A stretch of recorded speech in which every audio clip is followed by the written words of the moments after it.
Welcome. You have reached review time with Imperial, and today's review will be They Clone Tyrone, a Netflix original. Subscribe to the channel, like the video. Let's get into it. So let's get over the go over the cast right quick. You got John Bodega, the main star, plays as Fontaine. Jamie Foxx plays as Slick Charles.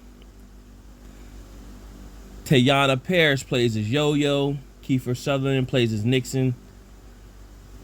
And then you have Jay Alphonse Nicholson plays as Isaac.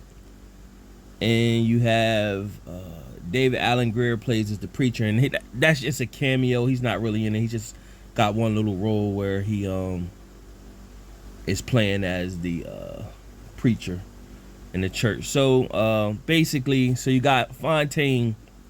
He's a regular drug dealer in the neighborhood. And he has a little kid that's like, you know, adults don't be taking kids as a threat, so the kid's giving him information.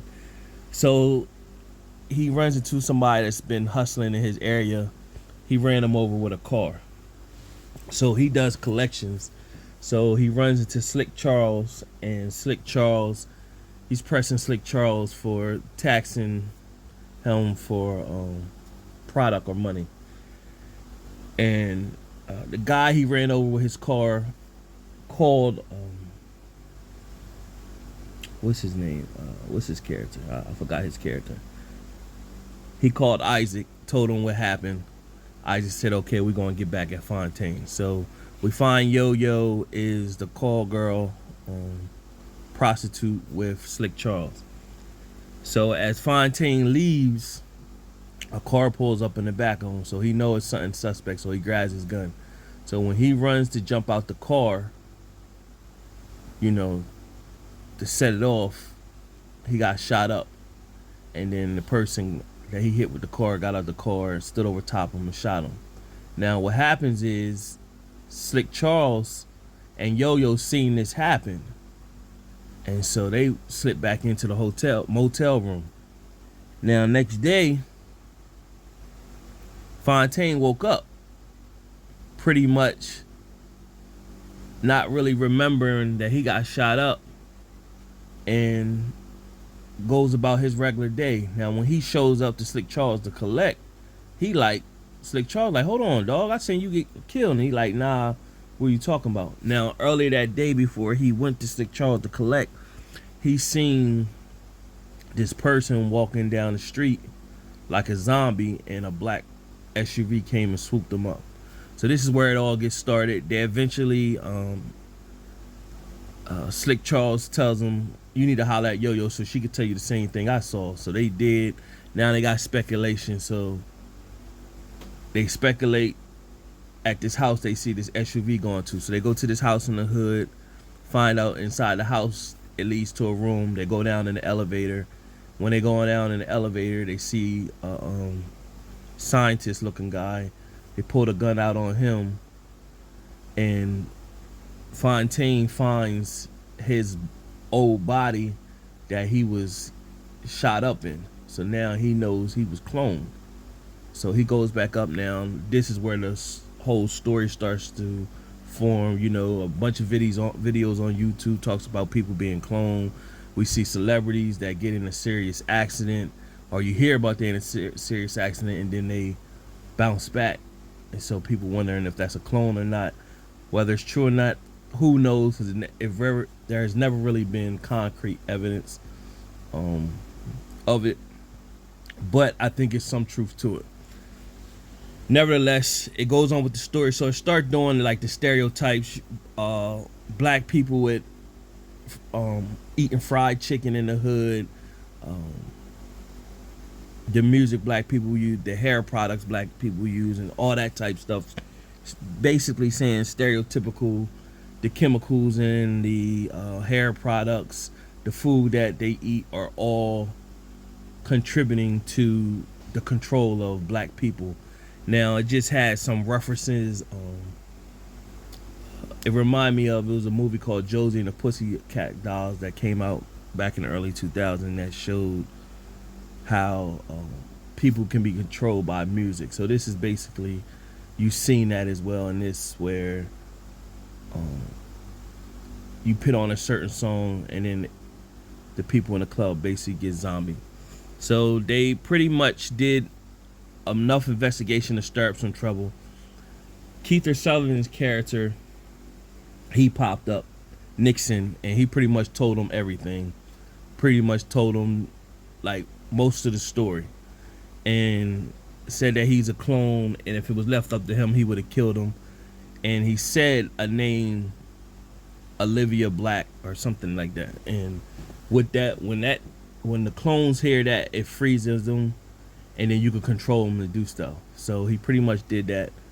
And after that, Fontaine, the clone Fontaine, pretty much said, "I'm done." Yo-Yo was like, "We really need to blow the top off."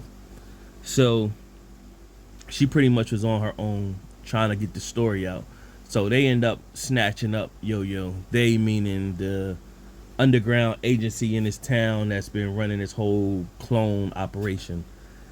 They snatched her up, and so Fontaine, the clone Fontaine, his conscience couldn't let him get by, so he went to Slick Charles. Now, when they went down in the main facility, stirring up trouble and investigating, Slick Charles got to see that he was a clone too. So they devised the plan to come up with to get the whole hood to back him. So Isaac, who was once at war with Fontaine, they told Isaac they'd pay him a certain amount of money if he shot him, and told him underground there's this laboratory experiment going on of people making clones in their neighborhood with products and stuff. So they end up raiding the whole underground experiment laboratories, trashing everything. It showed all like for the boxes of cereal that people eat, is stuff in the cereal, is stuff in the chicken, and what ended up happening is you see Fontaine, he's seeing another one of his clones that was like the butler or the main bodyguard to the main scientist that was creating all this. He finds out that the main scientist is actually him, and he's a clone of the main scientist. So, but the scientist doesn't know that that he knows about the Olivia Black. So he pretty much the scientist told him, "You're a clone of me, and this has to go on. It's clones of me all over," and pretty much said, "This is going to keep going whether you like it or not." So he told the butler or the bodyguard looking clone to kill this version of him, but he said Olivia Black, and then the scientist pretty much said, "Well, I'm not a clone, so it doesn't work on me." He said, "I know, but he is," and he told him shoot, and that bodyguard clone killed the main scientist. So news broke, news everywhere pretty much saying, hey, there's clones going on, where they couldn't sweep it underneath because the clones was walking the streets. Also reminded me of it was an episode on Black Lightning on the CW series. They did something similar to this as well. I wonder if they got the idea from that CW series. So nevertheless, from there, Yo-Yo, Slick Charles, and Fontaine pretty much, Yo-Yo said she wanted to go to Memphis and relocate, and they pretty much said that we could go around just taking down like these operations. So then what it did was it forwarded to Los Angeles, and it showed Fontaine. Well, he was Tyrone, and he was Tyrone in Los Angeles, and it showed him waking up, going through Los Angeles. I think he was a Crip or something like that, and it showed him and his homeboys, him going through the same routine he would go through when he was in that other location, going to this, getting scratch off, going to the liquor store, getting some OE, giving some liquor to the homeless man out front, lifting weights with his crew. They end up getting back at the house, and they were just all drinking, and then the news report came out that the operation was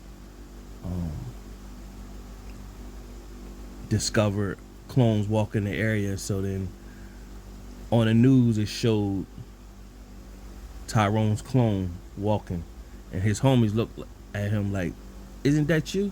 But wait a minute, and it just went off like that. So overall, a decent enough film to watch. Nothing over the top.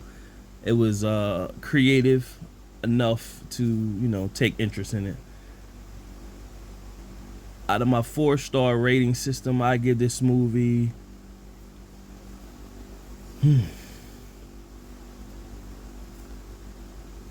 the 2.5 out of 4 stars. I was really going with a 2 at first, but then I'm gonna go with 2.5 because the message behind it. I get the message behind it. 2.5 out of 4 stars. Subscribe to the channel, like the video. Till next time.